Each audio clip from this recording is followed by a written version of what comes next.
Therapist के पास या physiotherapist के पास या बोन सेटर के पास जो भी आता है पेशेंट, मैक्सिमम 90% जो पेशेंट होता है वो पेन से रिलेटेड आते हैं, राइट। अब ये पेन किस तरह से काम करता है, ये पेन हमारी बॉडी में किस तरह से काम करता है, हम ये जो मेथड हम सीखने जा रहे हैं, ये हमारे के क्लिनिक में जब पेशेंट आता है उसको हम कैसे ट्रीट करेंगे, ये सबसे इंपॉर्टेंट चीज है। तो सबसे पहले हम ये जानने की कोशिश करेंगे कि what is a pain, pain होता क्या है। तो थोड़ा सा इंटरेक्शन होने के लिए मैं 1-2 मिनट आपका लेता हूं। एक मिनट चाहिए।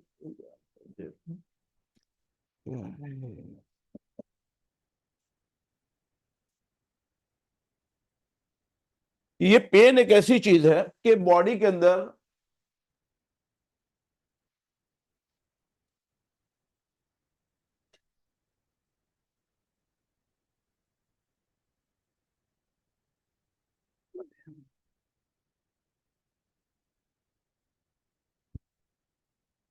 हेलो, अभी आवाज आ रही है? देखिए,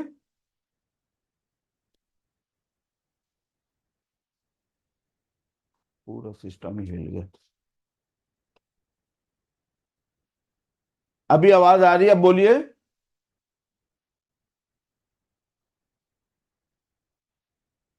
हेलो, अभी बोलिए। Yes, we आ रही है? yes, we are getting your voice, sir. Yes आ रही है सर आवाज।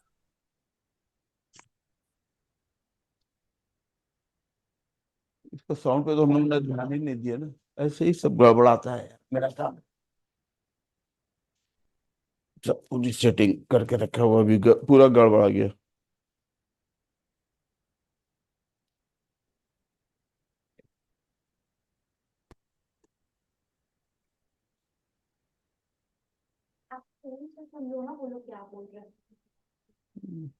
हटिए, 1 मिनट हटिए। बयाने दीजिए है लिखा है उतना, वो चीज आ नहीं पाती है ना। या हेलो, अभी आवाज आ रही मेरी आप लोगों को? Yes sir, yes sir, yes sir. आ रही है सर। Okay, thank you. तो यहाँ पे जो पेन है, एक्चुअली आपकी जब तक आवाज मेरे पास नहीं आएगी और मेरी आवाज आप तक नहीं आएगी, वो इंटरेक्शन नहीं बन पाएगा और उसके अंदर फिर क्या वो बात नहीं बन पाएगी। तो इसलिए हमने, तो इसमें विल टेक, इसमें 2 मिनट आपका जाएगा, उसके लिए मैं सॉरी बोलता हूँ। तो अभी ये पेन आपके पास पेशेंट आता है पेन का, तो आप किस तरह से उसको डील करते हैं? Yes, anyone?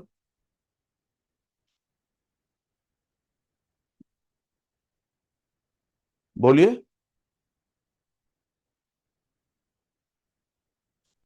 हेलो, अभी तो आवाज आ रही है ना, आपकी भी आ रही है और मेरी भी आ रही है। बताइए, पेन जब आता है तो आप किस तरह से पेशेंट को डील करते हैं? सही होगा इंशाल्लाह। वो वहां से, मस्तिष्क पेन है क्या, नर्व पेन है क्या, देखना पड़ता है। हाँ, यहाँ से कोलैबोरेशन पाइए। किस तरह से चेक करते हैं आप या,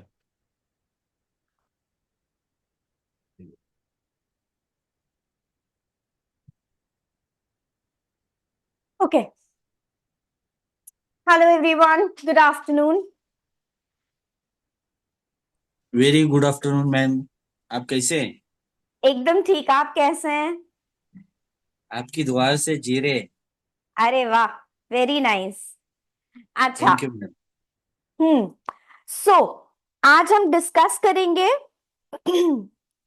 पेन के ऊपर। सो बेसिकली आजकल के जमाने में बहुत लोगों का है ना सोच बदल गया है कि दवाइयों से ज्यादा वो ऑल्टरनेटिव थेरेपीज पे ज्यादा ट्रस्ट करते हैं, ज्यादा विश्वास रखते हैं, या ये सोचते हैं कि हम मेडिसिन डाल के बॉडी में टॉक्सिसिटी डेवलप करने से बेटर है कि हम ऑल्टरनेट तरीकों से अपने आप को हील करने का ऑप्शन सिलेक्ट करें। सो उसमें क्या होता है, बहुत सारे सबसे पहले जो प्रोफेशनल्स आते हैं हमारे इसमें, वो है certified acupuncturist, certified physios, certified काइरोस।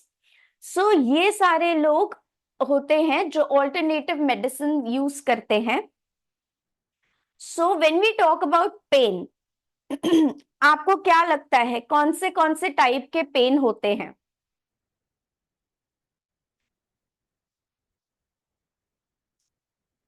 आपके हिसाब मसल से पेन, बॉडी में?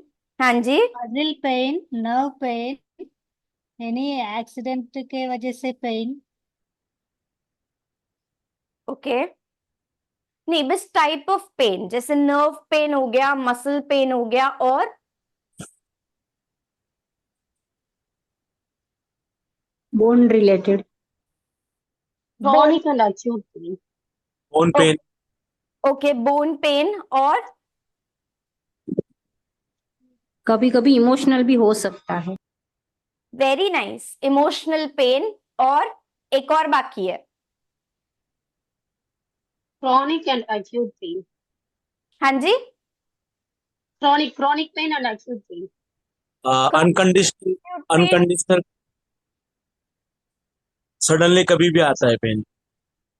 वो सब नर्व पेन में आ जाता है। एक type, there are types of pain ना बॉडी में। सो एक हो गया मसल पेन, एक हो गया नर्व पेन, एक हो गया इमोशनल पेन, एक और कौन सा पेन होता है?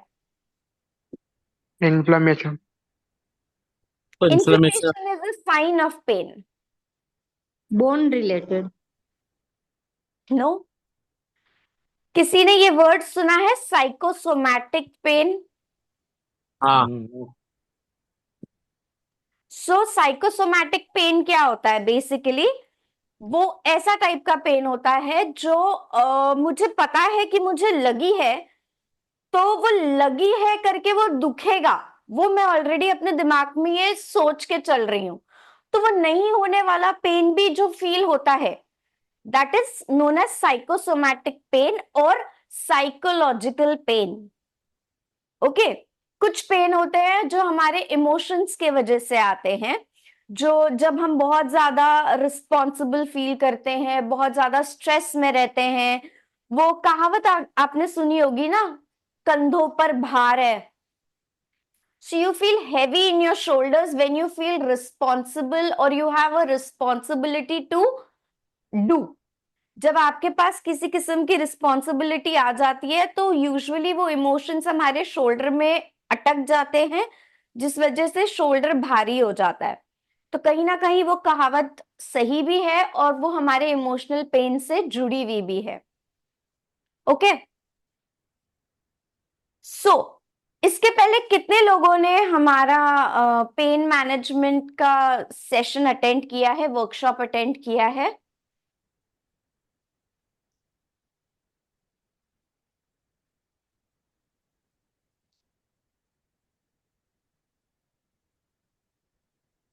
Anyways, so after successful workshops, we are जवाब नहीं दिया इन लोगों ने।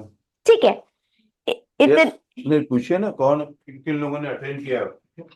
इतने सारे सक्सेसफुल वर्कशॉप्स के बाद अब हम एक एक्सक्लूसिव ट्रेनिंग प्रोग्राम लेकर आ रहे हैं पेन मैनेजमेंट पे, which is more improved and more detailed. बहुत इन डेप्थ नॉलेज के साथ हम ये प्रोग्राम लॉन्च कर रहे हैं, जिसमें हम ओनली सिर्फ कपिंग, टेपिंग, नीडलिंग, एक्यूपंक्चर ये सब सीखने के अलावा हम मसल्स, टाइप ऑफ नर्व, कौन सी मसल्स को सप्लाई करती है, पोस्चर, कौन से पोस्चर में हमारे कौन से मसल अफेक्ट होते हैं, हम in depth knowledge right from your anatomy to physiology to musculoskeletal, हम ये सारे कंडीशंस को इन डिटेल स्टडी करने के बाद which is the correct way, या कौन सा मेथड कौन से पेन के लिए सबसे ज्यादा अच्छा होगा. Use of electrotherapy modalities such as TENS, ultrasound, shockwave, laser, हम ये सारे मशीन्स का यूज, डोसेजेस, ये सब सीखेंगे इस वर्कशॉप में जो हम अभी लॉन्च कर रहे हैं. सो एक ओवरव्यू देने के लिए हमने आज एक वेबिनार रखा है on pain, and we will start it just right now. आप प्रेजेंटेशन प्ले कर दो.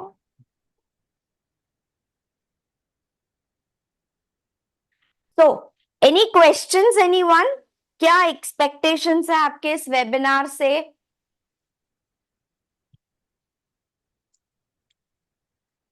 कितने लोग हैं जो प्रैक्टिस करते हैं?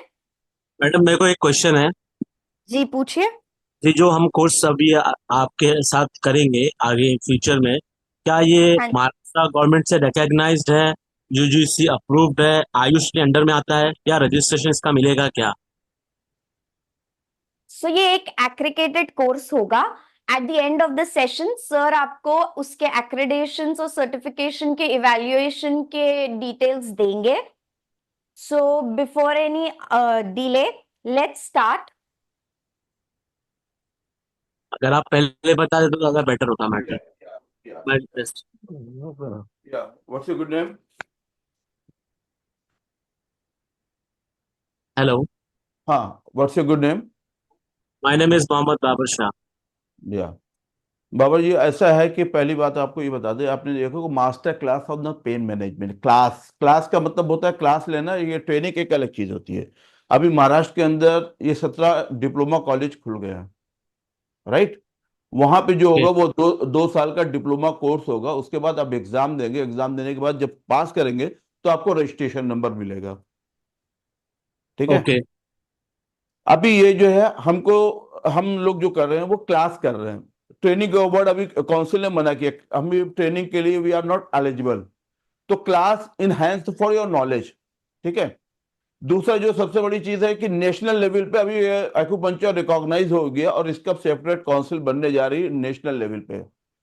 तो इस क्लास के बाद जो आपके जैसे महाराष्ट्र के में एक्यूपंक्चर काउंसिल बनी, वैसे ऑल ओवर इंडिया काउंसिल बनने जा रही है.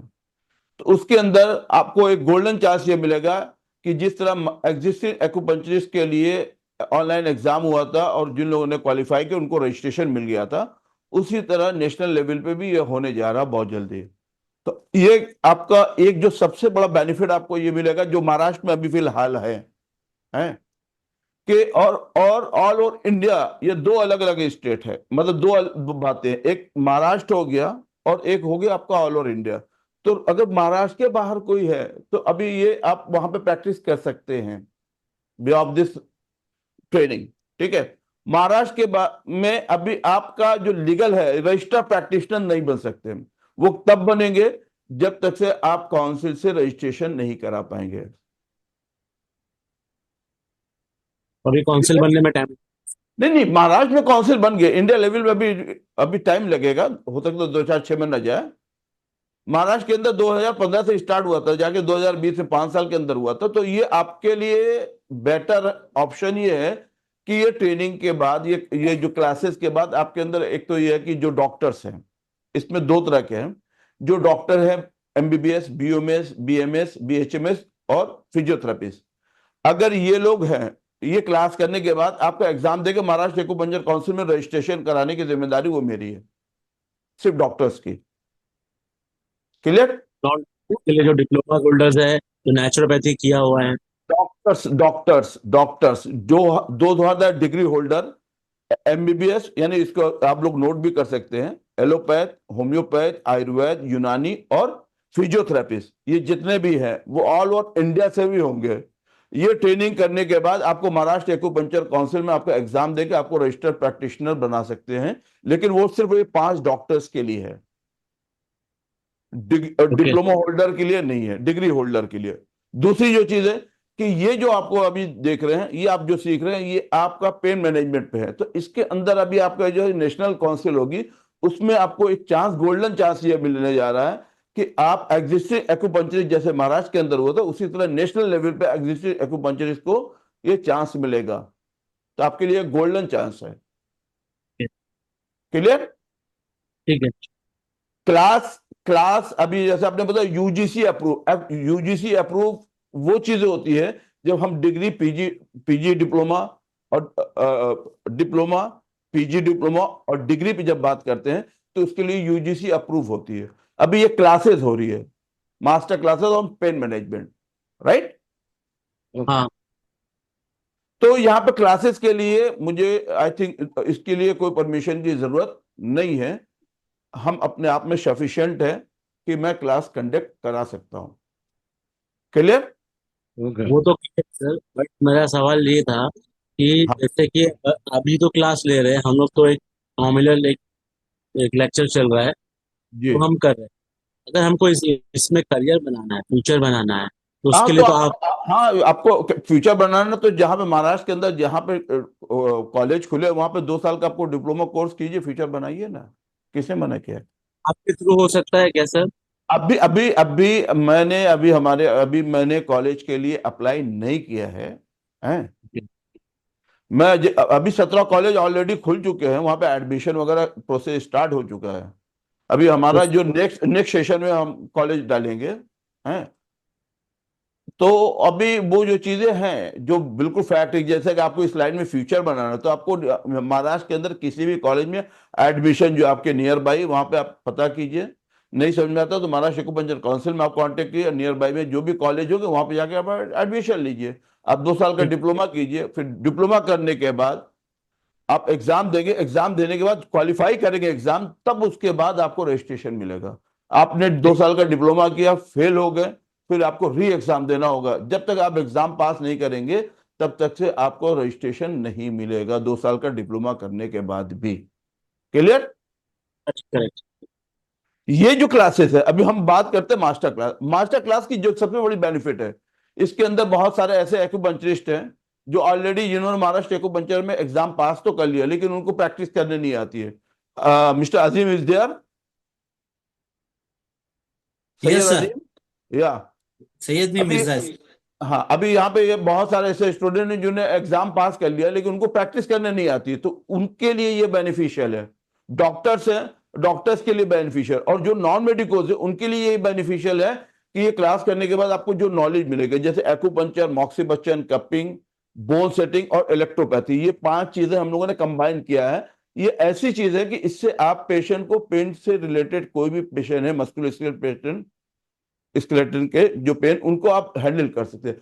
अब यहाँ पे 2 बातें आती है, लीगल प्रैक्टिस और मतलब रजिस्टर्ड प्रैक्टिशनर और अनरजिस्टर्ड प्रैक्टिशनर। तो अभी आप वर्ल्ड के किसी भी डिग्री कॉलेज से भी अगर आपने 5.5 साल का एक्यूपंक्चर का कोर्स कर लिया है और जब तक आप काउंसिल में रजिस्ट्रेशन नहीं करेंगे तब तक आप रजिस्टर्ड प्रैक्टिशनर नहीं हो सकते। Clear? Is it clear? Yes sir. Any doubt? Hello. हाँ बोलिए। डॉक्टर्स को भी जो बीयूएमएस है या बीएमएस है उनको भी रजिस्ट्रेशन कराना पड़ेगा? यस। जो ऑलरेडी डॉक्टर की डिग्री जिनके पास है हाँ उनको भी रजिस्ट्रेशन कराना पड़ेगा? उनका तो ऑलरेडी रजिस्ट्रेशन है। नहीं नहीं, डॉक्टर्स की जो जो डॉक्टर्स हैं उनका, फॉर एग्जांपल कोई एमबीबीएस है तो उसका वो उनके काउंसिल में होगा। आपको एज ए एक्यूपंक्चरिस्ट अगर आना है तो आपको महाराष्ट्र एक्यूपंक्चर काउंसिल में रजिस्ट्रेशन आपका एग्जाम होने के बाद होगा। जो दूसरे स्टेट के हैं अदर देन महाराष्ट्र, उनका भी मैं कर रहा हूँ, ऑल ओवर इंडिया की बात मैं कर रहा हूँ, ऑल ओवर इंडिया की बात मैं कर रहा हूँ। नहीं ऑलरेडी रजिस्टर्ड तो है वो, तो फिर उनको रजिस्ट्रेशन क्यों कराना पड़ेगा? आप एक्यूपंक्चर काउंसिल में नहीं ना रजिस्टर्ड हैं, आप जिस पैथी के हैं उस एसोसिएशन में आप रजिस्ट्रेशन, आपका रजिस्ट्रेशन हुआ है। अच्छा। आप आपका एलोपैथ है तो आपका एलोपैथ के एसोसिएशन में जो होगा। बीयूएमएस है वो तो कपिंग थेरेपी कंप्लीट वही बात मैं कह रहा हूँ, एक मिनट सुन तो लीजिए। आप बीओएमएस है तो आपका बीओएमएस के जो एसोसिएशन उसके अंदर आपका रजिस्ट्रेशन हुआ होगा। यहाँ पे बात हो रही है एक्यूपंक्चर काउंसिल में, तो वहां पे एक्यूपंक्चर काउंसिल में आपका एग्जाम होके वहां पे रजिस्ट्रेशन होगा आपका। अच्छा अच्छा, वो मस्ट है। मस्ट है। वो एग्जाम कराने की वो सारी जिम्मेदारी मेरी है, ठीक लेकिन सिर्फ डॉक्टर्स के लिए। जी जी, समझ गया। डिग्री ठीक होल्डर, है, नॉट डिप्लोमा होल्डर। क्लियर? ठीक है, ठीक है, थैंक यू। ओके, तो अब स्टार्ट करें हम लोग अपने सेशन को। हम्म। अभी अगर किसी के पास कोई question hello. Answer, please 1 minute. आपके पास जो भी क्वेश्चन आंसर है, लास्ट का 15 मिनट हम लोग उस पर डिस्कशन करेंगे। अभी लेक्चर के दौरान आपके भी जो इस टाइप के जो क्वेश्चन, उसको आप नोट कर लीजिए, क्योंकि वो क्वेश्चन और अभी ये पेन मैनेजमेंट, अभी जैसे हम लोग बात कर रहे थे pain, what is a pain, pain होता क्या है, क्यों होता है, उसी पे हम लोग डिस्कशन कर रहे थे। तो उस पर हम लोग बात करते हैं। तो जो भी आपके डाउट हो गए, लास्ट के 15 मिनट पे हम उसका कंक्लूजन करेंगे, ठीक है? I request to all, please आप लोग कोई भी क्वेश्चन आप सिर्फ पेन से रिलेटेड पूछिए, टॉपिक से रिलेटेड। बाकी जो भी लीगल है वो मैं आपको बताऊंगा। Okay, okay. Clear? Hmm. Thank you.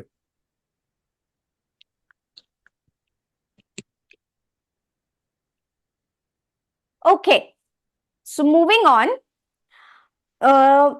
जितना सर ने इंफॉर्मेशन दिया उसमें मैं सिर्फ एक लाइन ऐड करूंगी। जो नेचुरोपैथ हैं या जो डॉक्टर्स हैं, ये कोर्स आपके लिए will be like a revision.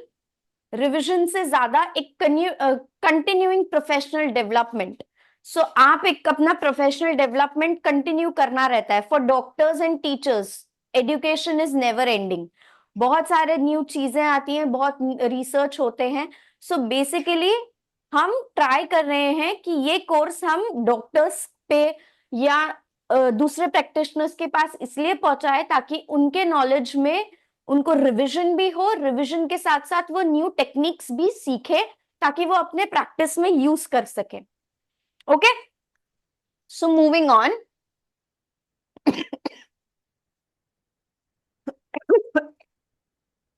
Sorry. Okay,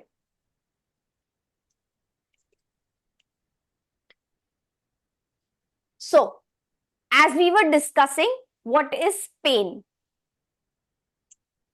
ठीक है, so pain is defined as an unpleasant sensory or emotional experience associated with actual or potential tissue damage or described in terms of such damage.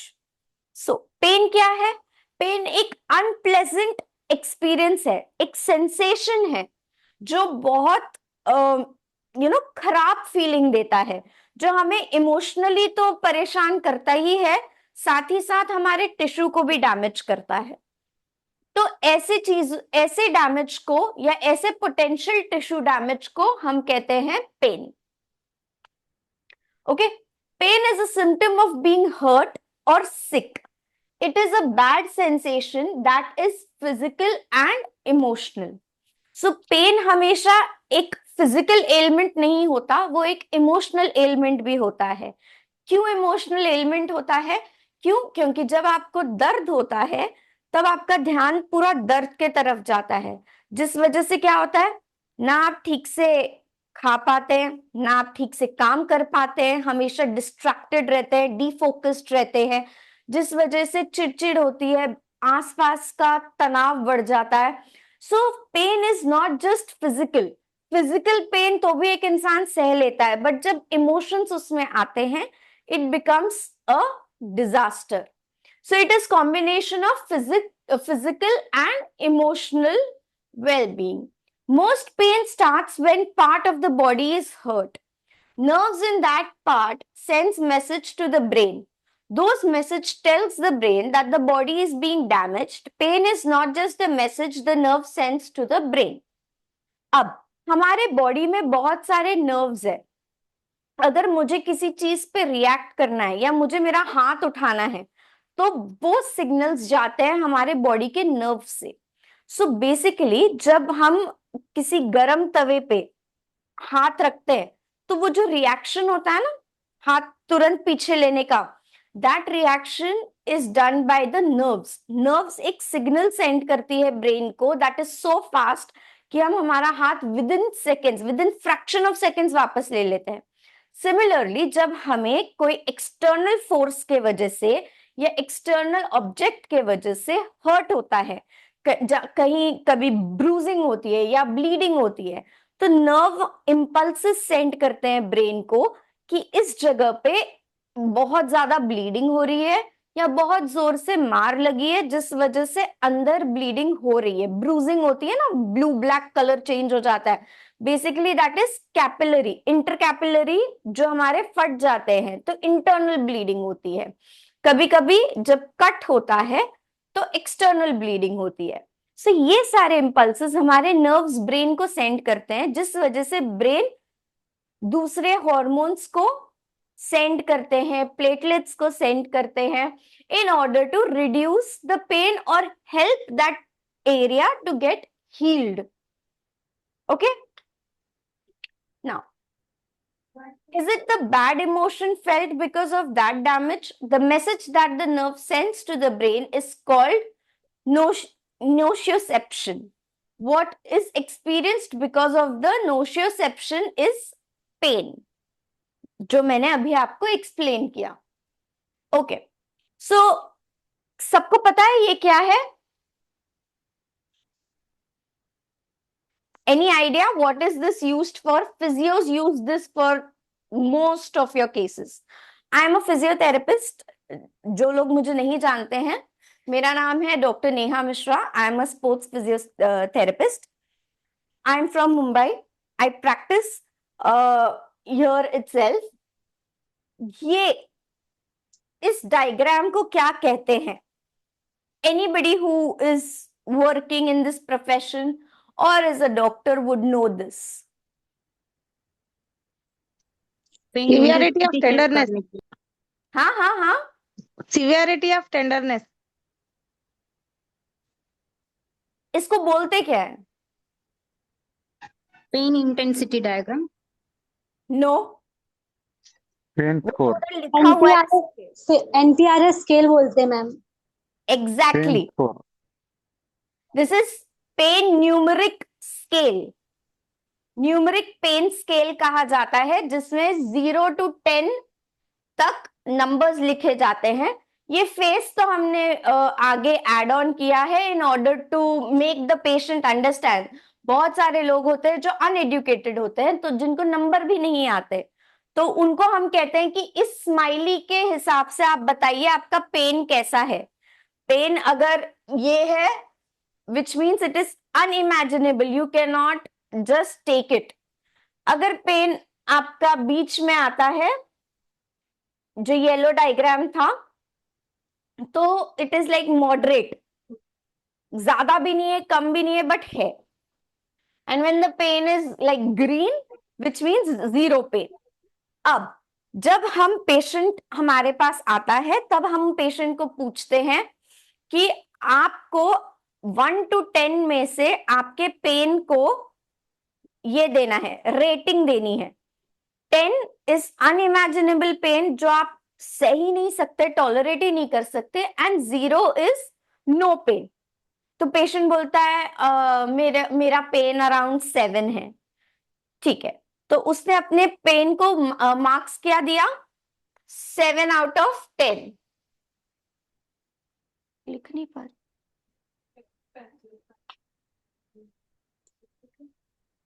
क्या?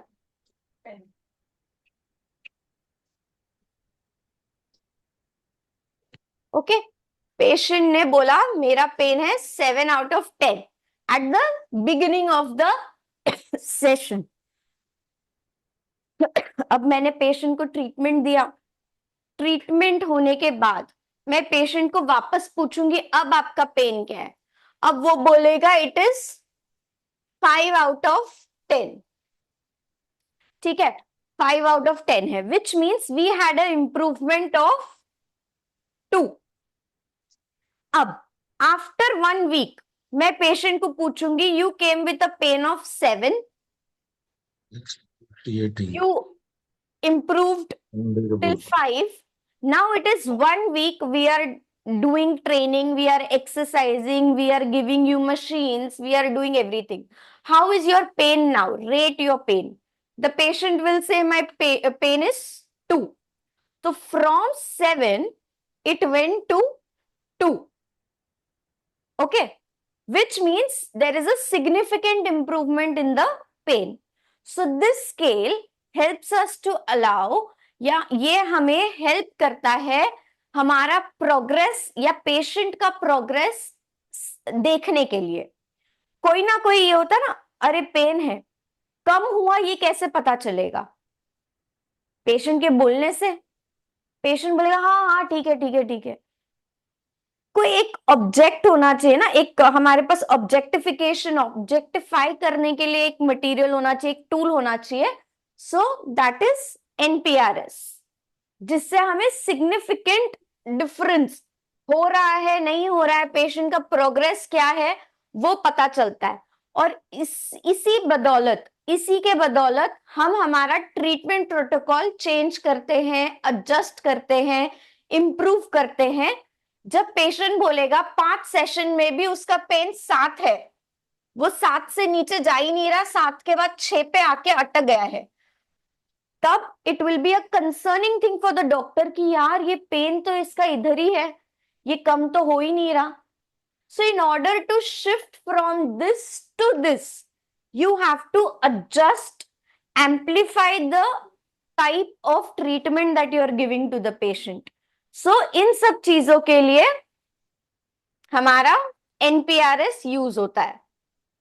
Now, there are 5 types of pain जो मैंने आपको session के starting में पूछा था. First is the muscle pain, वो pen जो हमारे मसल्स में होता है. अब मसल पेन कैसे जनरेट होता है, क्या एक्टिविटीज करने से मसल पेन हो सकता है? Exercise. Very good. Exercise. Lifting. Injury, trauma. Yes. Blunt force trauma या लैसरेशन इंजरी, या बहुत सारे चीजें होती हैं जिस वजह से मसल इंजरी हो सकती है, मसल पेन डेवलप हो सकता है. Next come bone pen. अब बोन पेन कब होता है? Fracture. Increase uric acid levels. Arthritis. Very nice. Osteoarthritis. Perfect. Bone pen हमारा तब होता है जब हमारे बोन के डेंसिटी कम हो जाती है, या बोन में कोई ना कोई जेनेटिक चेंजेस होते हैं, या कोई डिजीज के वजह से चेंजेस होते हैं, तब हमारा बोन पेन होता है. Next we have nerve pain. Nerve pain के क्या एग्जाम्पल हो सकते हैं? Vertebral decompression. Peripheral neuropathy. sciatica, very good. Neuropathy. Injury, spinal cord का दबना. Injury, cord compression, cord fracture. Very good. nerve wedge degeneration. Compression fracture. Absolutely. Next come is referred pain. Now what is referred pain? The pain which referred from Leon to groin. No. For example, renal calculi pain. the Mhm. source of pain is somewhere else, but it is giving pain to another area. Absolutely. The origin of the pain is different and the point at which it pains is different. So for example,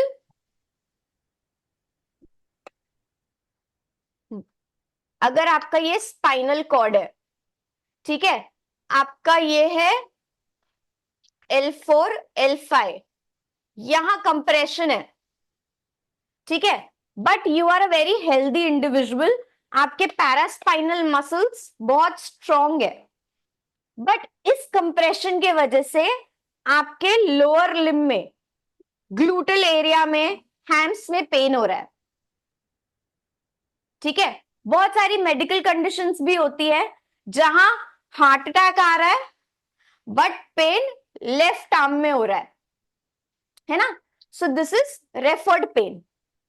this is referred pain. बहुत सारे conditions होते हैं जहां पे pen का origin अलग होता है, मतलब कॉज अलग है और सिम्टम कहीं और दिख रहे हैं. That is known as referred pain. Fifth is psychosomatic pain. As I have already mentioned, discussed and made you guys understand what is psychosomatic pain. Any doubt in this? अब तक का जो भी मैंने डिस्कस किया है उसमें कोई डाउट है किसी को? नहीं। वेरी गुड, ठीक है, आगे बढ़ते हैं ना। Kind of pain. Pain can be acute or chronic. Acute means it only happens in a short time. Chronic pain usually is a long lasting pain. Pain can be different from different injuries. Okay. अब acute pain कब होता है? जब हम pen basically किसी को injury हो गई, सो द फर्स्ट 60 days जो पेन होता है उसे हम अक्यूट पेन रेफर करते हैं. Any pain that is beyond 60 to 90 days is referred as chronic pen.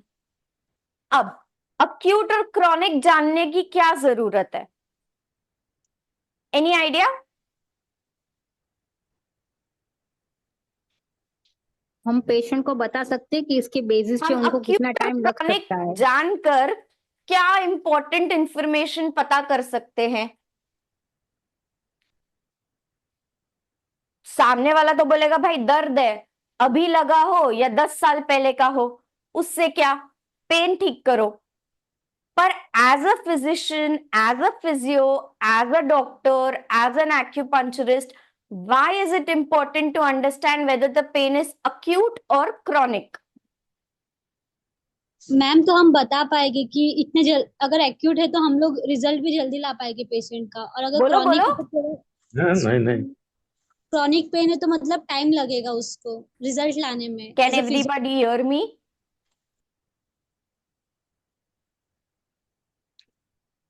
आप सुन पा रहे हो मुझे, हाँ या ना? यस। Yes. हेलो. हाँ मैम सुन पा रहे. डिस्कनेक्ट हो गया क्या? हेलो. हेलो. सुन पा रहे हैं मैम. तो कोई जवाब क्यों नहीं दिया? तो ये सोच रही हूँ, या शायद नहीं आ रहा है.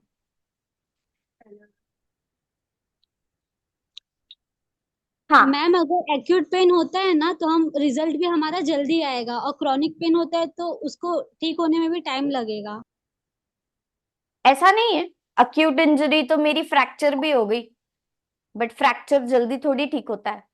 अक्यूट इंजरी तो मेरी मसल स्पैज्म भी हो गई, मसल स्पैज्म जल्दी थोड़ी ठीक होता है. पीरियड का पता चलेगा. It depends on time ma'am. Okay, so basically Madam, acute pain is the pain caused within 2 or 3 days. Acute और क्रॉनिक पेन हमें हमारा ट्रीटमेंट प्रोटोकॉल डिसाइड करने के लिए हेल्प करता है. क्यों? क्योंकि कुछ मोडालिटीज होती है जो हम सिर्फ अक्यूट कंडीशंस में यूज करते हैं, और कुछ मोडालिटीज होती है जो हम क्रॉनिक कंडीशंस में यूज करते हैं. अब अक्यूट कंडीशन में क्या होगा? साइंस ऑफ इन्फ्लेमेशन हमें दिखेगा, right? What are the science of inflammation? Heat, Swelling, swelling. redness, pain, What are the signs of inflammation? Redness, pain. swelling, वो जगह पे swelling, गरम भी swelling. swelling वो मैम. जगह हीटअप भी होगी.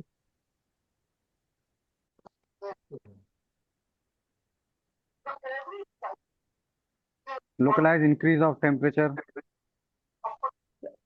Right. So you will see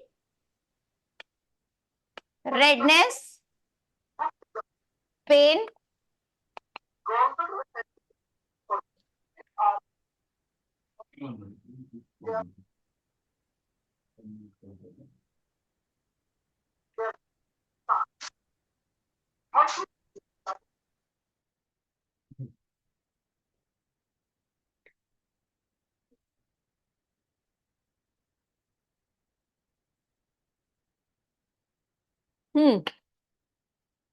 Okay, coming back.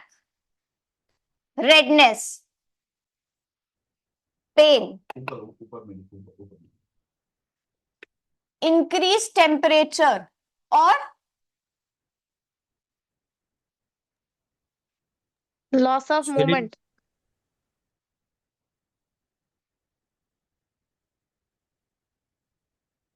और Heat.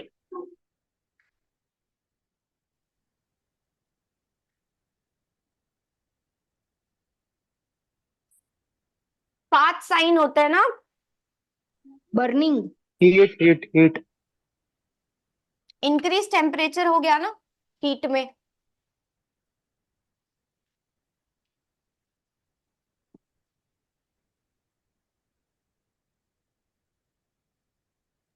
swelling, absolutely. अब जब हम ये साइंस ऑफ इन्फ्लेमेशन देखेंगे तो इसमें अगर मैं कोल्ड पैक हॉट पैक दे दूं तो चलेगा, गरम सेकाई कर दूं इन्फ्लेमेशन के साइंस में, फिर क्या होगा? पेन बढ़ जाएगा, इरिटेशन बढ़ जाएगी, इन्फ्लेमेशन बढ़ जाएगा। बट यही हॉट पैक अगर मैं किसी क्रॉनिक कंडीशन में दे दूं तो उससे क्या होगा? बहुत ज्यादा रिलैक्सेशन होगा, Relax हो जाएगा. मसल में ब्लड फ्लो बढ़ेगा, ब्लड फ्लो बढ़ेगा तो मसल लूज होगा। Pain decrease. Exactly. So Swelling decreases. acute and chronic is very important to analyze and decide what type of treatment you can give to your patient. Next, pain can be form of different types of injuries. आपकी injury कैसी है उसके ऊपर भी pain depend करता है।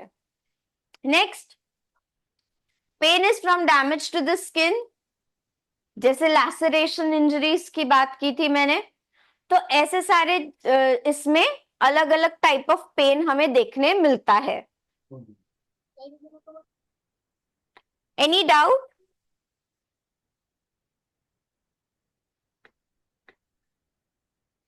Now causes of pain जो हमने पहले ही डिस्कस किया है, it can be muscle injury, it can be because of accident, it can be because of fracture, it can be because of disturbed emotions, it can be because of any trigger, it can be because of any referred pain, कोई particular cause, किसी disease में, बहुत time infections में, ऐसे सारे conditions में pain होता है। okay? So it is very important to know the root cause of the pain so that you can design your treatment protocol accordingly. Am I clear? Now, nature of job. जब अब हम musculoskeletal injuries की बात कर रहे हैं purely, तो nature of job is very important. Why? Because आप किस तरीके से बैठ रहे हो, किस तरीके से खड़े हो रहे हो, किस तरीके से आपका पैर रेस्ट पे है, किस तरीके से आप आपके गर्दन के पोजीशन को रखते हो, किस तरीके से आप आपके बैक के कर्वेचर को रखते हो या पैर के कर्वेचर को रखते हो, ये सारी चीजें बहुत ज्यादा इंपॉर्टेंट है। क्यों? क्योंकि जब ये सारी चीजें करेक्ट नहीं होंगी तो क्या होगा? Muscle tension will increase. अब जब टेंशन इंक्रीज होगा, प्रेशर इंक्रीज होगा, जब ये दोनों इंक्रीज होगा which will lead to muscle fatigue, और जैसे ही मसल फटीग होगा वो क्या होगा? वो अपने एनाटॉमिकल पोजीशन से रेस्टिंग पोजीशन पे फॉल होने लगेगा, जिस वजह से पेन स्टार्ट होगा। So your posture matters a lot to help, I mean it matters a lot. Why? so that your body doesn't fall into stress or the muscle doesn't get fatigue faster and to avoid pain. अब हम ये दो images देख रहे हैं, ठीक है? अब इस इमेज में क्या गलत है क्या सही है आप मुझे बताइए। पोस्चर, बैठने का जो पोस्चर है अपना स्पाइनल जो रहता है उसको आप स्ट्रेट रखे और जिसकी वजह से हमें स्पाज्म नहीं होगा, पेन नहीं होगा। और हमारा बैठने का पोस्चर अगर रॉन्ग रहा तो उसमें हमें सर्वाइकल पेन होगा, स्पाज्म होगा और सियाटिका भी होगा, लोअर बैक पेन भी होगा। आप तो मुझे कंडीशन बता रहे हो, मैंने आपको सिर्फ इतना ही पूछा इसके इन दोनों डायग्राम्स में कौन सा पोस्चर गलत है और कौन सा सही है। चलो ये सही है ये गलत है, बट इसमें डिफरेंस बिटवीन ढूंढो। मैम चेयर के चेयर है ना वो भी सही नहीं है, वो थोड़ी सी टिल्ट है जो गलत है। एक तो ये साइन नजर आ रही है और दूसरा ये कि वो बैठने का पोस्टर उसका स्पाइनल जो है वो स्ट्रेट पोजीशन में जो राइट साइड पर है और वो आदमी गलत बैठा हुआ है। ओके, और पाँव का अंदाज भी वो भी गलत है, वो straight this is not the way to assess posture. या तो आप नीचे से ऊपर जाते हो या ऊपर से नीचे आते हो, आप बीच बीच में से पोस्चर असेस कभी नहीं करते हो। Starting from your head, the distance between the eyes and the screen is less as compared to the distance between the eye and this. Ab, the distance, the angle that is formed,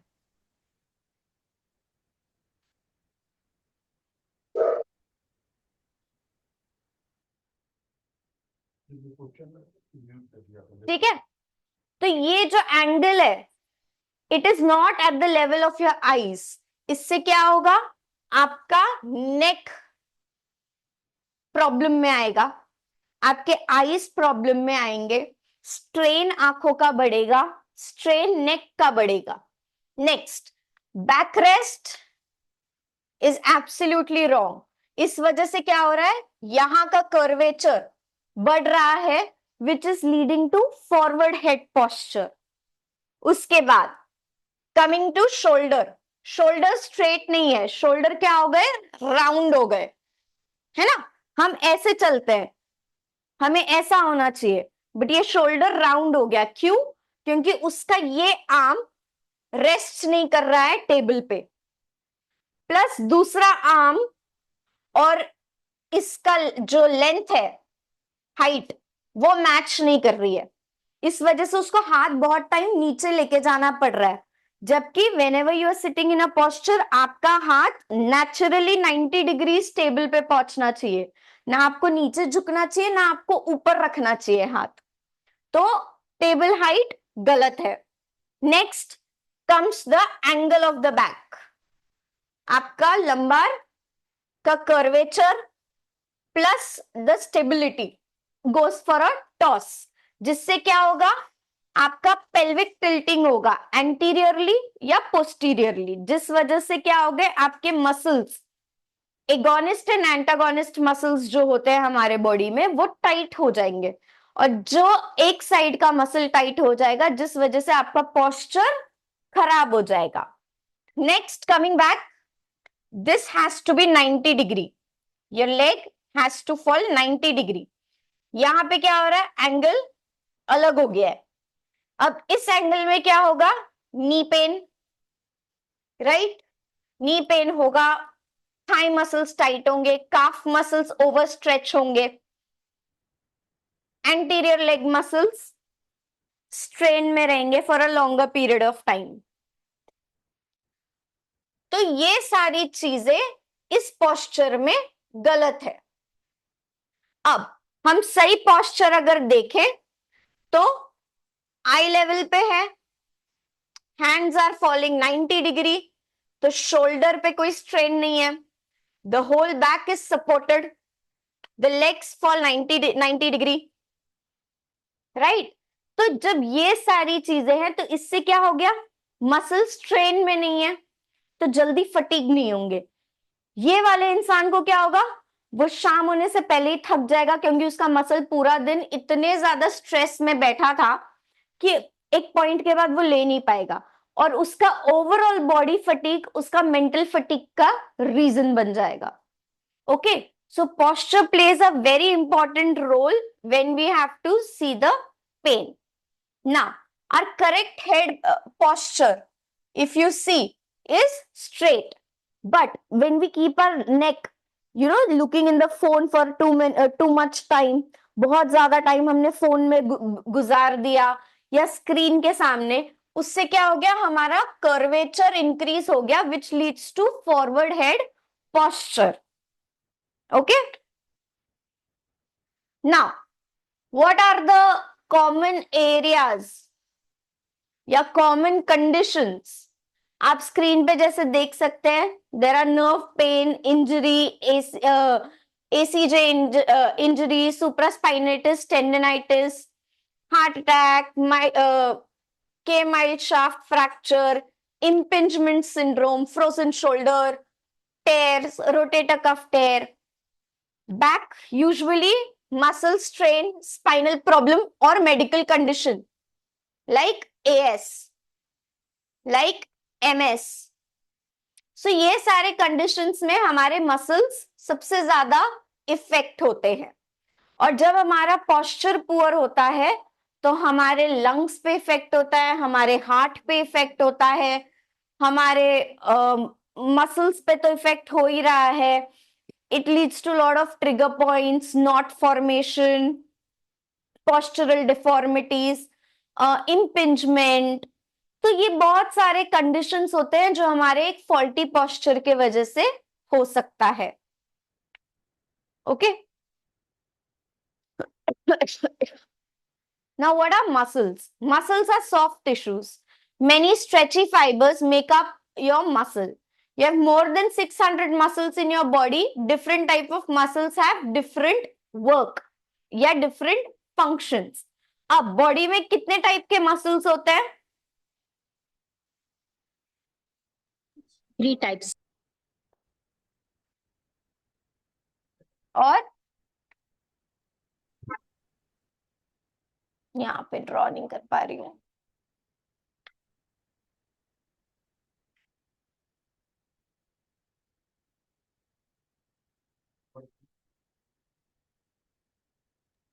Skeletal 3 muscles, types of smooth muscles. muscles, Skeletal muscles, smooth muscles, muscle, and and Cardiac.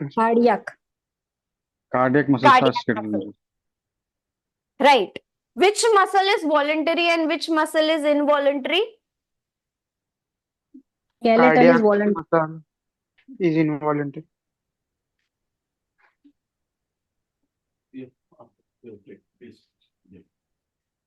Smooth muscles are involuntary.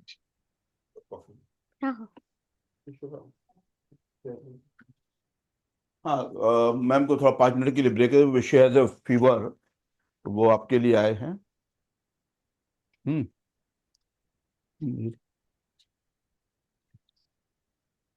तो अभी हम लोग continue करेंगे. Ma'am she is not well, लेकिन अभी चूंकि webinar था तो आना है.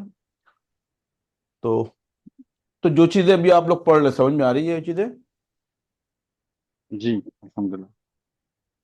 जैसे भी आपका क्वेश्चन था ना कि अभी हम ये सीख के क्या करेंगे, अभी यूजीसी अप्रूव्ड है या नहीं है. तो मैं आपको बताऊं कि यूजीसी अप्रूव है, काउंसिल अप्रूव है या गवर्नमेंट अप्रूव है, वो एक अलग चीज है. वो डिग्री, वो कोर्सेज होते हैं, डिप्लोमा, पीजी डिप्लोमा, डिग्री. ठीक है. यहाँ पे जो आपको क्लासेस है, ये training enhance your the knowledge.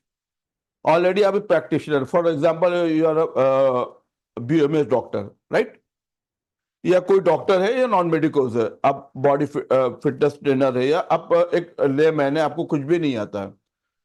तो इस क्लास से आपको क्या बेनिफिट मिलेगा ये मैं आपको बता दे रहा हूं. इसके अंदर आपको जो अभी जैसे आज एक एग्जांपल दिया है, ये अभी आपको मसल के बारे में एक शॉर्ट या है, लेकिन इसकी जो क्लास होगी वो डिटेल में होगी.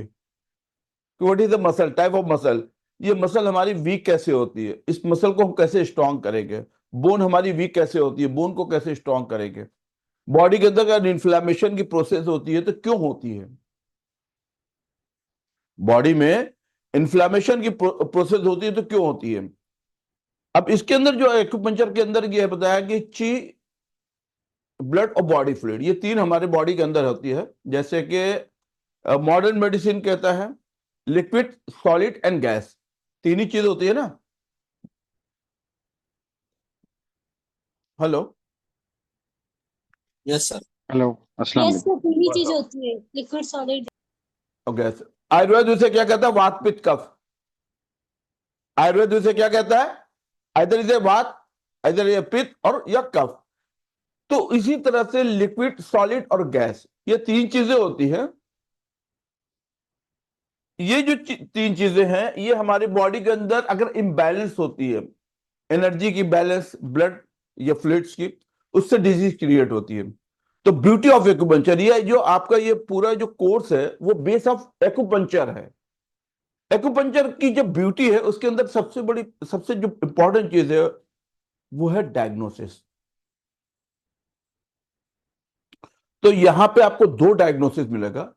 एक आपको मिलेगा मेडिकल डायग्नोसिस या वेस्टर्न डायग्नोसिस आप कह सकते हैं, जो हम एक्सरे में देखते हैं, अल्ट्रासाउंड में देखते हैं, ब्लड की रिपोर्ट में देखते हैं, ये पेशेंट को एग्जामिन करते हैं, वो चीज देखते हैं। दूसरा जो होगा वो अकॉर्डिंग टू टीसीएम, यानी कि जो टीसीएम हमारे जो है एक्यूपंक्चर टीसीएम डायग्नोसिस, वो बिल्कुल डिफरेंट होता है। हम पेशेंट को, पेशेंट आता है, फॉर एग्जांपल आप आ सकते हैं, आप माइंड नहीं करेंगे, come, okay okay. For example I am a patient, ठीक है, अभी मुझे पेन हो रहा है, लो बैक पेन, तो ये फिजिकल हो गया कि लो बैक पेन हो रहा है, राइट। ये तो कंफर्म है कि ये पेशेंट को लो बैक पेन हो रहा है। फिर हम ये पूछते हैं ना कि कितने दिनों से हो रहा है, पूछेंगे कि नहीं पूछेंगे। Yes sir. Yes sir. ठीक है, तो यहां पे आपको एक तो कंफर्म हो गया क्या, फिजिकल, कि उसको लो बैक पेन है। वो पेशेंट आया, वो पेशेंट ने बताया मुझे कि एक्सरे में आपने देखा नंबर 4, यहाँ पे आज कोलैबोरेशन में थोड़ा सा वो प्रॉब्लम आई है, कल से ये नहीं होगा इंशाल्लाह। तो यहाँ पे 4, 5, नंबर 4, 5 S1 में बल्जिंग होती है मोस्टली। ये आपको मैक्सिमम लो बैक के केस में मिलेगा, नंबर 4, 5 S1 में बल्जिंग या रूट नर्व कंप्रेशन होता है, ठीक है। तो यहाँ पे हम यहाँ पे लोकल एक्यूपंक्चर तो करते हैं, लेकिन उसके साथ साथ ट्रेडिशनल डायग्नोसिस क्या है, यस बताइए एनीवन। आप में से जो लोगों ने कोर्स किया हुआ है उसमें से कोई लोग बताए जो एक्यूपंक्चर जानते हैं।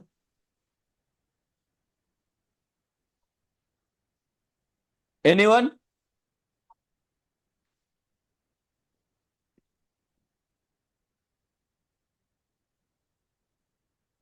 हेलो।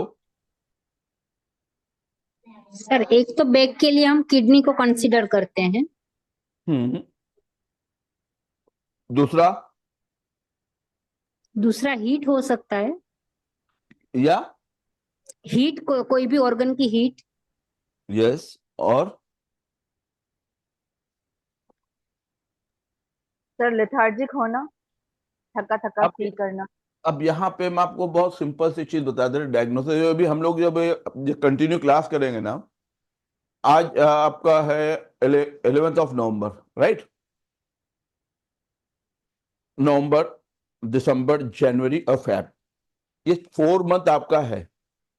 ये 4 मंथ आप मुझे दीजिए, ये 4 मंथ के बाद आप अपने आप को एनालिसिस कीजिएगा कि आज आप कहाँ पे थे, आज कहाँ पे है, और 4 महीने के बाद हम कहाँ पे पहुंचेंगे। यहां पे आपने एनालिसिस की कि नंबर 4, 5 S1 में बल्जिंग है।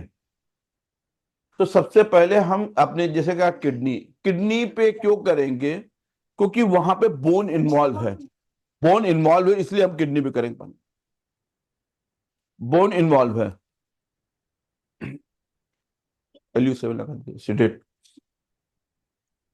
बोन इन्वॉल्व है इसलिए हम किडनी पे जाएंगे, राइट। लेकिन अगर वहां पे लो बैक पेन है ड्यू टू द मसल्स, तो कहां पे ट्रीटमेंट करेंगे, गॉल ब्लैडर से। नो, मसल से है तो हम कहां पे करेंगे? स्प्लीन।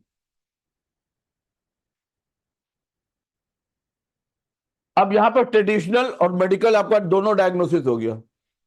अभी इसका लो बैक पेन है, लंबर 4-5 S1 में बल्जिंग है, रूट डन कंप्रेशन, वहां बोन है तो किडनी है, लेकिन वहां पे कोई उसको एक्सरे में यहाँ पे ये कोई भी प्रॉब्लम नहीं आ रही है, राइट, लेकिन उसको मसल पेन है। बॉडी के अंदर कोई भी फिजिकल एक्टिविटीज न होने की वजह से क्या, मसल वहां की स्टिफ हो गई। बॉडी का वेट हमारा डाइवर्ट होता है। आपने डाइवर्जन देखा कि रूट जब बनती है तो डाइवर्जन बोलते हैं कि अभी इधर से न जाके ऐसे घूम के जाइए। तो बोन का जो हमारे बॉडी का जो वेट होता है वो दो होता है, एक होता है बोन होता है, दूसरा होता है मसल होता है। अगर आपकी मसल वीक है तो उसका वेट कहां पे जाएगा? बोन पे, अगर बोन वीक है तो कहां पे जाएगा? मसल पे। मसल में। कभी आपने देखा है कि कभी आपको मार लगती है या कोई प्रॉब्लम होती है तो सबसे पहले क्या स्टिफ होती है? मसल्स। मसल स्टिफ होती है। क्यों? वो मसल अलाउ नहीं करता। मसल क्या करता? अलाउ नहीं करता। फॉर एग्जांपल, रात में आप सही थे, सोए, सुबह उठे आप रिबोट हो गए, ऐसे भी ऐसे घूम रहे थे, राइट, मसल स्टिफ होगी। तो जैसे ये मसल स्टिफ होती, मसल क्या करती? अलाउ नहीं करती मूवमेंट के लिए। तो what will you do first? एक तरफ आपने ये देखा कि नंबर 4-5 S1 में उसको वो भी है, दूसरी उसके क्या है, उसकी वहां पे मसल जो है वो भी स्टिफ है, मसल भी क्या है उसकी, स्टिफ है। तो वहां पे क्या करेंगे? मसल का भी ट्रीटमेंट करना, यानी और बोन का भी ट्रीटमेंट करना पड़ेगा। तो ऐसे कंडीशन में आप क्या ट्रीटमेंट दोगे? ये आपको एक्यूपंक्चर, ये मास्टर क्लास के अंदर ये सारी चीजें, जैसे ऊपर से हम चलते हैं, cervical, shoulder, upper thorax, lumbar pain, goitre region pain, knee pain, heel pain, calf pain, जो कॉमन है इसको हम कवर करेंगे विथ ट्रीटमेंट प्रोटोकॉल कि कब कहां पे किस कंडीशन में आपकी जो नीडल टेक्निक्स होगी, कौन से पॉइंट सिडेट होंगे, कौन से पॉइंट टोन होंगे, कौन से पॉइंट बैलेंस होंगे, वो सारी चीजों पर डिस्कशन करेंगे। क्लियर? तो ये ट्रेडिशनल डायग्नोसिस आपको ना, आपके जो नॉलेज, आज हम ये नहीं कहते आपके अंदर नॉलेज नहीं, आज आपका जो नॉलेज जहां पे है, ये आफ्टर 4 मंथ ये आपका नॉलेज काफी पीक पे जाएगा। आप पहले से एक्यूपंक्चर प्रैक्टिस करते हैं, ओके, डोंट वरी। आप पहले से कपिंग करते हैं, लेकिन मैं आपको 100% श्योरिटी देता हूं इस बात की कि ये क्लास के बाद 4 मंथ के बाद, जब वो आप 10 साल से एक्यूपंक्चर कर रहे हैं, आपकी जो नॉलेज है वो 10 to 20 टाइम इंक्रीज करेगी। ठीक है, विल यू कंटिन्यू? या तो अभी नया मैम का सेशन हो जाता है, we will discuss about the pain. Sure. Thank you so much for giving me the break. मेरी सॉरी यार, बिल्कुल भी तबीयत ठीक नहीं खाना है। नहीं, तब भूख लगी, चाहिए कॉफी? मैं अभी दवाई खा के आपके सामने खड़ी हूँ। हम्म। Okay? So coming back, we have got अब जाइए अंदर, 3 जाइए, types थोड़ा of हम muscles. 10-15 मिनट के लिए मुंह बंद की Muscle दवा ले लें। muscles and cardiac muscles. Which is voluntary and which is involuntary in this? कितने? 70? Skeleton muscles are voluntary. Very good. Cardiac is involuntary. Yeah. 25-30 लोग Smooth आते हैं। muscles are involuntary. Very nice. Now, what are muscles made up of? और जितने भी अभी अभी मैंने जो जिसको कॉल करना है मसल किस चीज से बनते हैं? वाके तो तकरीबन लेते जो का जी आवाज को किससे? मसल 2 चीजों से बनते हैं। मैम आपका माइक नहीं आवाज दे रहे। सॉरी सर, माइक ले गए। मसल किस 2 चीजों से बने हुए रहते हैं? बेसिक, मैं डिटेल्स में नहीं जा रही हूँ because today we are just giving you an overview क्या क्या होता है। तो 2 चीजों से बनते हैं मसल। चलो एक मैं बता देती हूँ। Fibers and proteins. Tendons. Muscle के अंदर क्या होता है? दो चीज ये पूछ। Fibers Water. and tendons. Proteins. Exactly. Muscle is made up of proteins, water and protein. अब उसके अंदर क्या होता है? You have blood vessels, muscle fiber. Amino acid. Okay, I request everybody to mute yourself.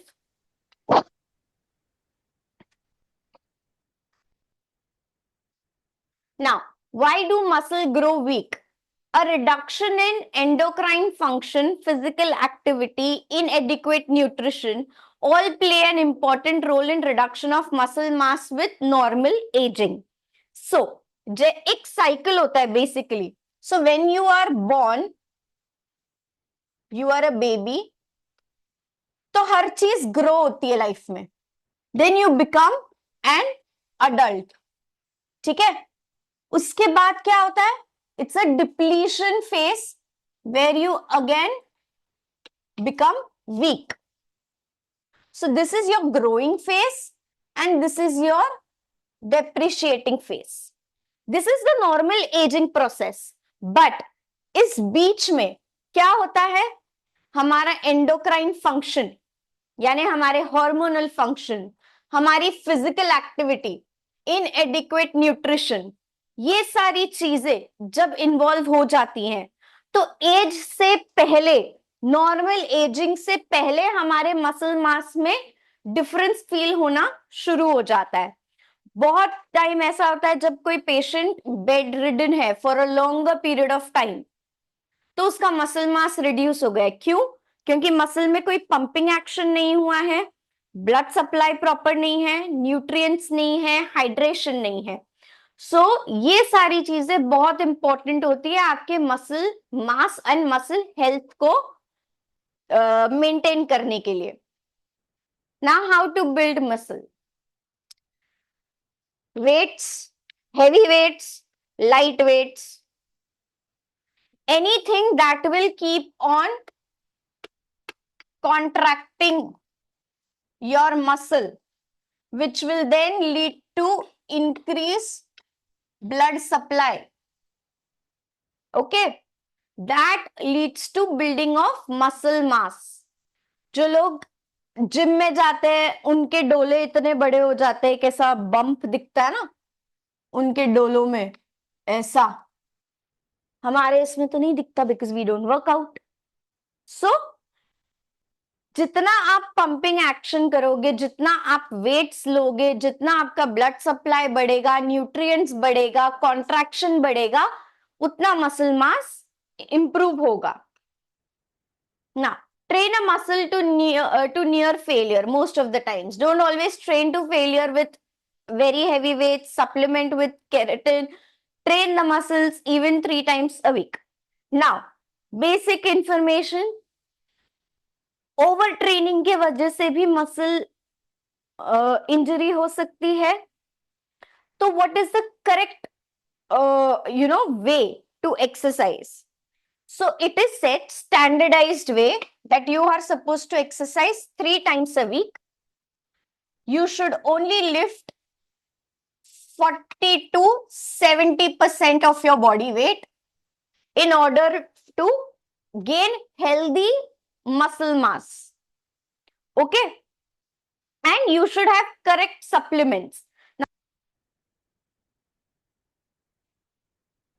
B12, calcium, D3, magnesium, protein. These are very much important and very essential in order to improve your muscle mass, to reduce pain, to improve healing. Okay? Now, what is a bone? Bone is nothing but a compact tissue, calcaneous tissue. Okay? Total bones हमारे body में कितने हैं? 206. अब bone क्या करते हैं? हमारे body को एक शेप प्रोवाइड करते हैं. बेसिकली एक स्केलेटन है ना, स्केलेटन हमें एक शेप प्रोवाइड करता है। जिस तरीके से आपका बोन स्ट्रक्चर होगा उस तरीके से आपका फेस दिखेगा। किसी किसी का ये बोन मैंडिबल बड़ा होता है तो उसका फेस बड़ा रहता है, राइट? किसी के बोन लंबे होता है तो वो इंसान भी लंबा होता है। सो बेसिकली बोन क्या करता है, एक स्केलेटन प्रोवाइड करता है ताकि उसके ऊपर जब स्किन और मसल आए तो वो एक फ्रेमवर्क की तरह एक्ट करे। अब बोन वीक कैसे होता है? Bone is made up of calcium and phosphorus. जब ये दोनों कम हो जाते हैं बॉडी में, ये मिनरल्स कम हो जाते हैं तो उससे क्या होता है, डेंसिटी, बोन डेंसिटी। ये नॉर्मल बोन है, ठीक है। बट जब कैल्शियम और फॉस्फोरस कम होने लगता है तो हमारा ये पूरा डेंस होता है, ठीक है। This is like a dense structure. But जैसे ही ये कम होता है तो ये पोरोटिक होने लगते हैं, जिससे Osteoporosis. क्या होता है, ऑस्टियोपोरोसिस, ठीक है। जब आपका कैल्शियम और फॉस्फोरस कम है बॉडी में तो उससे क्या होता है, chances of fracture in body increases. A small fall will also lead to big fractures. Okay. Now what is a joint? Joint is connection between bone and connection between two bones, right? For example, you have a shoulder joint, you have a scapula, and you have a humerus, right? तो आपका एक joint बनता है। अब for example ले लो ये नी, right? ये हो गया आपका फीमर, ये हो गया आपका टीबिया। ये पटेला। दोनों जब ज्वाइन हो रहे हैं आर्टिकुलेटिंग सरफेस पे तो एक जॉइंट बन गए, right? So that's how we have lot of joints in our body. Now जब हमें एक जॉइंट इफ्यूजन होता है, there is a condition known as joint effusion. कभी हमें कोई मार लग गई, हम गिर गए या किसी ने हमको मार दिया, तब उसमें क्या होता है, जॉइंट इफ्यूजन। अब जो जॉइंट के बीच में एक जगह होती है, एक स्पेस होती है, उसमें जब फ्लूइड एक्यूमुलेट हो जाए, साइंस ऑफ इन्फ्लेमेशन दिखने लगे, उस कंडीशन को हम कहते हैं जॉइंट इफ्यूजन, ठीक है। ये हमारा नॉर्मल जॉइंट है जिसमें we have bone, we have synovial fluid. Synovial fluid क्यों होता है, ताकि बोन के बीच में फ्रिक्शन ना हो। Bone is made up of calcium, right? याद है हम चौक से लिखते थे बोर्ड पे बचपन में, तो जब हम चौक से बोर्ड पे लिखते थे उसमें फ्रिक्शन होता था तो क्या होता था, नीचे चौक के डस्ट पार्टिकल गिरते थे। वैसे ही होगा अगर दो बोन एक दूसरे से घिसने लगे तो वो घिस घिस के पाउडर फॉर्म में बनने लगते हैं, because at the end both are calcium. तो जॉइंट डिफ्यूजन हो गया तो स्वेलिंग बढ़ गई, स्वेलिंग बढ़ गई तो आपका ये एरिया बड़ा दिखेगा। अब बड़ा दिखेगा तो उससे क्या होगा, आप मूवमेंट नहीं कर पाओगे, तो आपका रेंज रिस्ट्रिक्ट हो जाएगा। रेंज रिस्ट्रिक्ट हो गया तो आप बहुत टाइम तक उस मूवमेंट करोगे नहीं, पेन के डर से कि भाई मैं पैर तो सीधा करूंगा ही नहीं, मेरा पैर बड़ा दर्द करेगा।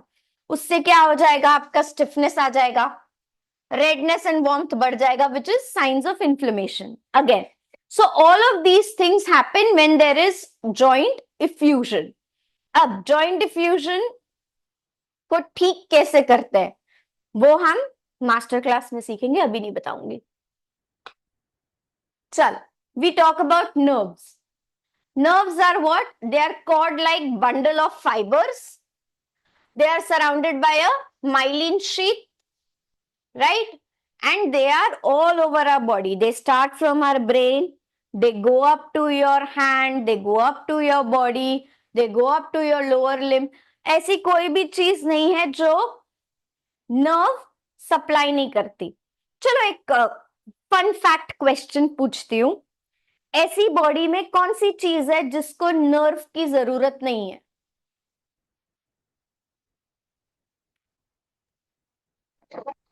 Hair, nails,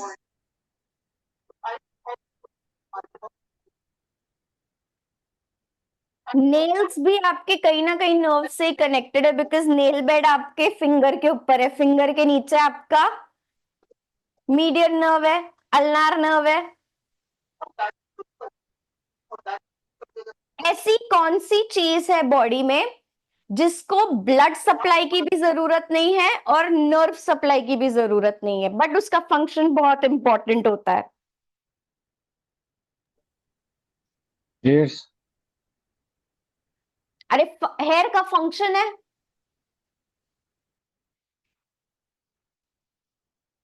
it is our cartilage. The cartilage that is present between the joint doesn't have their own individual nerve supply or blood supply, और उनको जरूरत भी नहीं होती. So nervous system, we have CNS, central nervous system, we have PNS, peripheral nervous system. Okay,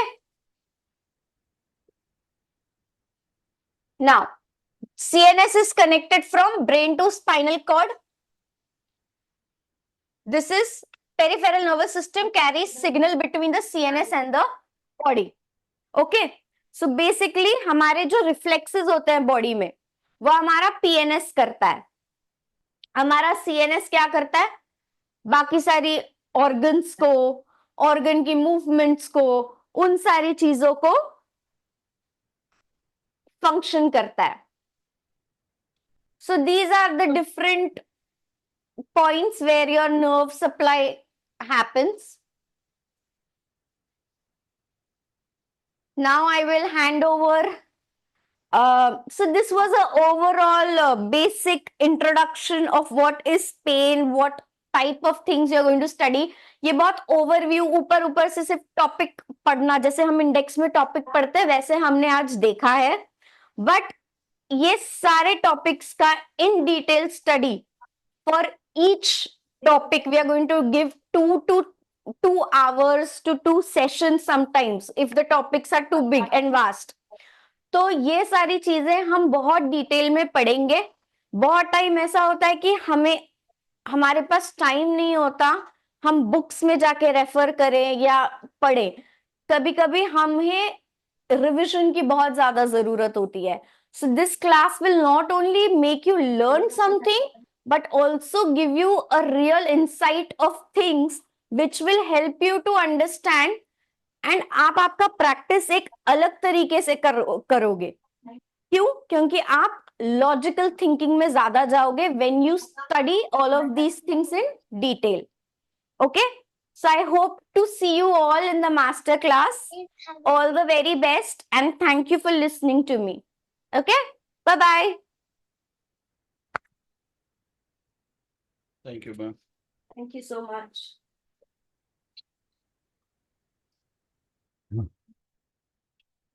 या समझ में आया आप लोगों को?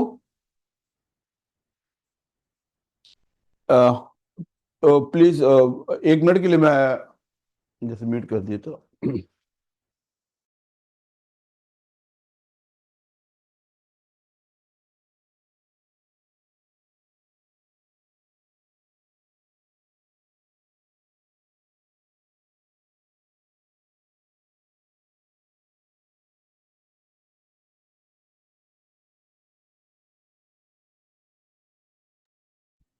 Hello, I'm audible? Yes, sir. Okay. अभी आपको नेहा मैम ने मस्कुलोस्केलेटल नर्व के बारे में बताया.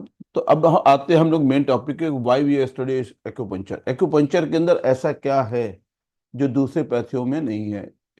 MBBS करने के बाद या BMS के यानी कुछ भी करने के बाद फिजियोथेरेपी भी वो भी एक्यूपंक्चर सीखने के लिए आते हैं. तो एक्यूपंक्चर में ऐसा क्या चीज है? सबसे पहले बात है एक्यूपंक्चर एक पेनलेस थेरेपी है, ड्रगलेस थेरेपी है. एक्यूपंक्चर के अंदर कुछ चीजें ऐसी है जो दूसरे पैथियों में नहीं मिलती. ठीक है, turning into the acupuncture rock star. Acupuncture के अंदर ये एंशिएंट एक्यूपंक्चर में यहाँ पे आप ये डिफरेंट टाइप की निडल देखते हैं। जो देख रहे हैं ये क्या है, ये बॉडी के अंदर पेनिट्रेट किया जाती है। ये पहले जमाने में और आज भी जो ट्रेडिशनल एक्यूपंक्चरिस्ट है वो इस टाइप की निडल का आज भी यूज करते हैं। चाइना में या जहाँ पे भी वर्ल्ड के अंदर जहाँ भी ट्रेडिशनल एक्यूपंक्चरिस्ट हैं वो इस टाइप का, ये 12 डिफरेंट टाइप की निडल है बॉडी के अंदर ये इंसर्ट करते हैं और जहां पे ब्लॉक होता है उसको अनब्लॉक करते हैं।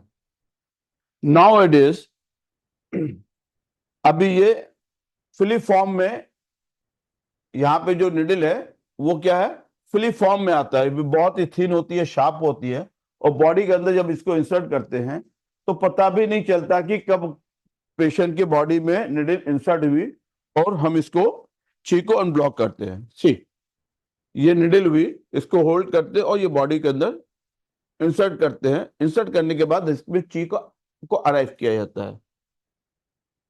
अब ये डिफरेंट जो टेक्निक से ची के अराइव कैसे किया जाता है, ये सारी चीजें आपको क्लास में मिलेगी। इसके अंदर 3 एज निडल होती है। कहाँ पे 3 एज निडल का यूज करते हैं, कहाँ पे ये प्लम ब्लॉसम निडल का यूज करते हैं, राइट।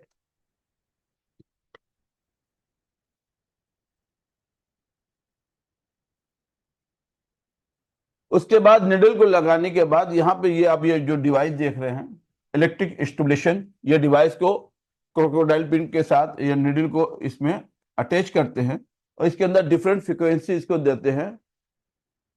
वो अकॉर्डिंग टू सिम्टम्स कौन सी फ्रिक्वेंसी किस डिजीज पे हमको यूज करनी है। इसके बाद आता है ये पैडिंग आता है टेंस मशीन का, ये किस कंडीशन में हमको इसका यूज करना है।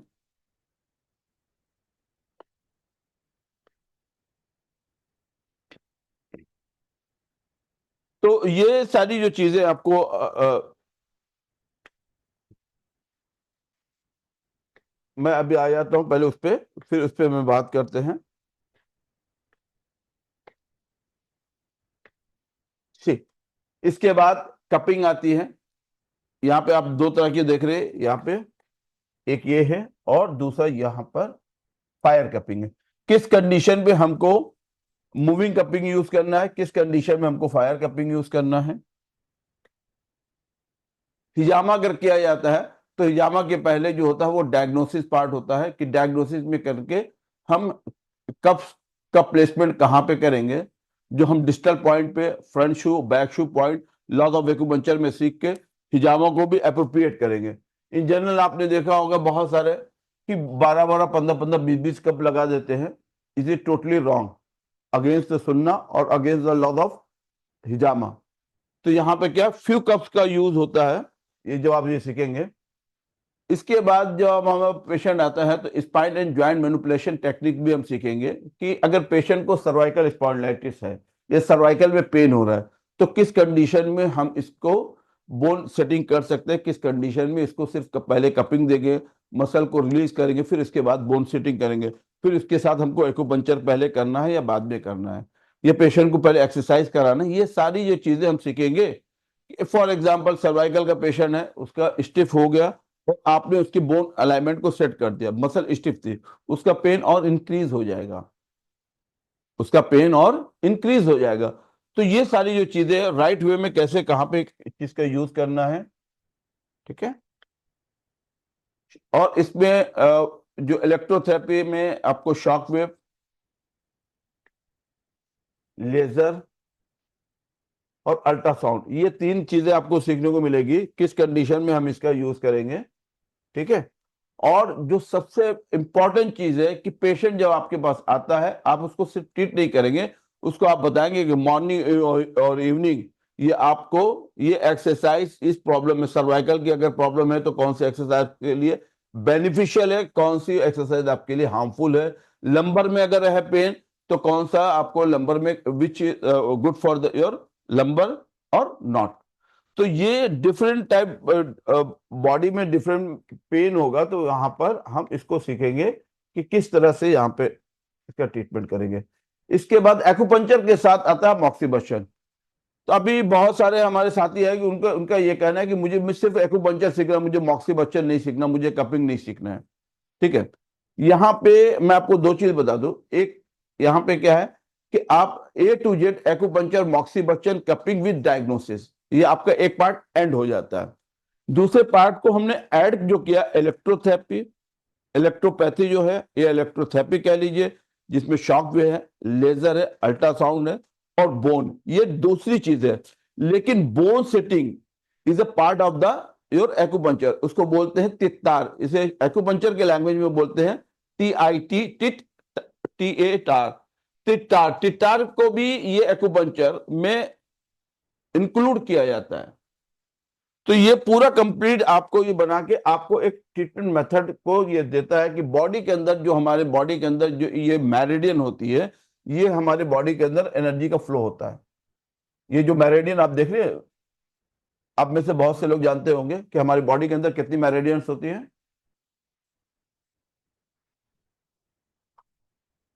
Hello, 12 meridian. 12 meridian. There is a 12 meridian, इसको बोलते हैं 12 regular meridian, 12 regular meridian, right. और इसका दो कंट्रोलर होता है, एक होता फ्रंट साइड ऑफ बॉडी और एक होता बैक साइड ऑफ बॉडी। तो इसके अंदर दो इसका कंट्रोलर होता है। There is 14 regular meridian. अब यहां पर जो एक्यूपंक्चर के अंदर जो सबसे पहले डायग्नोसिस आते हैं, हम उस पर बात करते हैं। एक्यूपंक्चर जैसे आप स्टार्ट करेंगे, सीखेंगे, तो सबसे पहले ये आप पे आएगा क्या, acupuncture believe if there is exist anything in the world, either is a yin और आइदर इज ए यांग। अगर दुनिया में कोई भी डिजीज है या कोई भी चीज है, या तो वो यिन होगा या तो यांग नेचर होगा। ये सबसे पहला आपका सिलेबस होता है एक्यूपंक्चर। What is acupuncture? तो अभी हम लोगों ने एक्यूपंक्चर होता है कि एक शार्प नीडल होती है, बॉडी के अंदर डालते हैं और ची को अराइव करते हैं, जहां पे डालते हैं उसको वहां पे जो होती है एनर्जी, वहां पे उसको जो ब्लॉक होता है उसको अनब्लॉक करते हैं। लेकिन उसके पहले एक डायग्नोसिस होती है कि वो पेशेंट का जो डिजीज है वो किस नेचर की, यिन टाइप है और आइदर इज यांग। इसको हम डिटेल में कि इसको डायग्नोस कैसे करेंगे कि ये पेशेंट के अंदर प्रॉब्लम क्या है, वो कौन सा है। जैसे अभी एक्यूट और क्रॉनिक हम लोगों ने पढ़ा, ये बहुत ही सिंपल लैंग्वेज में था, एक्यूट और क्रॉनिक। तो एक्यूट और क्रॉनिक भी यिन और यांग में आता है। एक्यूट और क्रॉनिक भी यिन और यांग के कैटेगरी में आता है।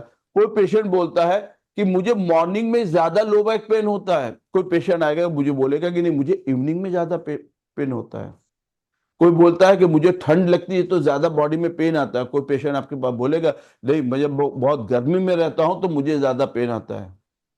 कोई पेशेंट बोलेगा कि मैं जब वर्क करता हूं, काम करता हूं तो मुझे लो बैक पेन हो जाता है। लेकिन कोई पेशेंट बोलेगा कि नहीं मैं जब रेस्ट करके उठता हूं तो मुझे लो बैक पेन होता है, लेकिन जैसे मूवमेंट करता हूं, थोड़ा मूवमेंट करने के बाद वो पेन रिलीज हो जाता है। कभी आपने ऐसा एक्सपीरियंस किया आपने अपने क्लिनिक में? यस सर, हिल पेन में ज्यादा आते क्या, मॉर्निंग में उठते ही उनको रहता है पेन। हाँ, तो ये सारी चीजें हम सीखेंगे, ये मास्टर क्लास के अंदर ये सारी चीजें सीखेंगे कि ये जो भी हम लोगों ने बताया कि ये किस टाइप का है। जब बॉडी एक्टिव होती है तो पेन बढ़ जाता है, या बॉडी जब पैसिव होती है तो पेन बढ़ जाता है, राइट। हीट की वजह से पेन बढ़ता है या कोल्ड की वजह जी से। वो बता दल परत में लेट करंट गैस को ऐसे कहते बात ऑटोमेटिक होती है ना वो। मुझे बात तो ठीक है, पहले मुझे सुन लीजिए फिर आप क्वेश्चन आंसर दीजिए, ठीक है। नाइट में पेशेंट को पेन बढ़ता है, डे में पेशेंट को पेन बढ़ता है काम करने। तो ये जो सारी चीजें हैं ये यिन और यांग, ये एक थ्योरी है जिसके थ्रू हम डायग्नोस करते हैं। यिन और यांग एक थ्योरी है जिसके थ्रू हम डायग्नोस करेंगे कि वो क्या है, वो यिन टाइप का पेशेंट है, वो यांग टाइप का पेशेंट है, वो डिजीज का जो नेचर है वो यिन टाइप का है, वो यांग टाइप का है। फिर इसके बाद जो सेकंड डायग्नोसिस आती है वो आती है 5 एलिमेंट थ्योरी। अभी इसमें हम लोगों ने वेस्टर्न डायग्नोसिस में पढ़ा था ना कि हीट है, स्वेलिंग है, तो ये बता रहा है कि बॉडी के अंदर वो किस टाइप का पेन है, वो वुड टाइप का पेन है वो फायर टाइप का पेन है, प्रॉब्लम क्या है, वो अर्थ टाइप का पेन है, वो मेटल का है, या वो वाटर टाइप पेन है। यानी ये 5 चीजें, ये 5 जो element, wind, heat, humidity, dryness and coldness, जिसे वुड, फायर, अर्थ, मेटल और वाटर, ये 5 एलिमेंट की थ्योरी पे हम उसकी कैटेगरी को देखते हैं। पहले हमने इसको डिवाइड कैसे किया, 2 हिस्सों में, यिन और यांग में किया। फिर हमने उसकी कैटेगरी को देखा। पहले क्या किया हमने, ये डिवाइड किया यिन और यांग, ठीक है। फिर इसके बाद ये कैटेगरी हमको देखा क्या, कि ये वुड है, वुड टाइप का पेन है, हीट टाइप का पेन है, third was is earth, humidity, fourth is metal and the fifth is water. अब यहाँ पे एक एग्जांपल मैं आपको देता हूं। एक पेशेंट आपके पास आया, उसने बोला मुझे शोल्डर में पेन हो रहा है, राइट, लेकिन मूवमेंट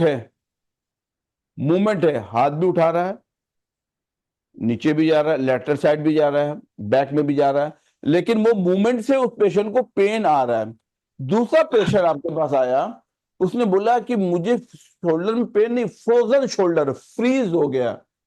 अब वहां पे क्या, उसकी मूवमेंट ही रिस्ट्रिक्टेड हो गई। वो क्या है, वो हाथ को उठा भी नहीं पा रहा है, उसको मूव भी नहीं कर पा रहा। तो वो किस टाइप का पेन है, वो क्या है, वो डिफरेंट टाइप आपको पेन को मिलेगा। नी में, बैक में, नेक में, एंकल में, ये सारे आपको डायग्नोसिस पार्ट मिलेंगे। क्लियर। फिर इसके बाद जो आता है टीसीएम के अंदर, जो सबसे इंपॉर्टेंट चीज है वो डायग्नोसिस पार्ट है। जब पेशेंट आता है तो डायग्नोसिस के अंदर हम उसमें सबसे क्या है, इन्फेक्शन करते हैं,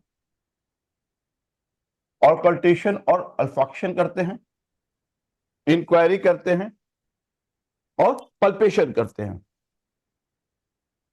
ये 4 चीजें हैं टीसीएम डायग्नोसिस में, इन्फेक्शन, ऑकल्टेशन और ऑल्फैक्शन, इंक्वायरी एंड पल्पेशन। तो इसके अंदर tongue diagnosis, face diagnosis, abdominal diagnosis, pulse diagnosis आता है, लेकिन मास्टर क्लास में हम लोगों ने पल्स नहीं देखा। टंग पे सबसे ज्यादा, फेस पे आप हम लोग इस पे देखेंगे। नेल डायग्नोसिस जो इजी विजिबल होगी, वो आपके लिए बहुत इजी होगा। पेशेंट आया, उसने बोला मुझे लो बैक पेन हो रहा है, मुझे सर्वाइकल में पेन होता है, नी में पेन होता है, लेकिन आपने नेल डायग्नोसिस किया, उसके टंग को डायग्नोसिस किया, तो वो क्या बताया, एक तो फिजिकल वो तो बता ही रहा, लेकिन उसकी पैथोलॉजिकल क्या है वो आपको ये डायग्नोसिस करने पे भी मालूम होगा। Clear, is it clear to everyone? Hello, yes sir. Okay.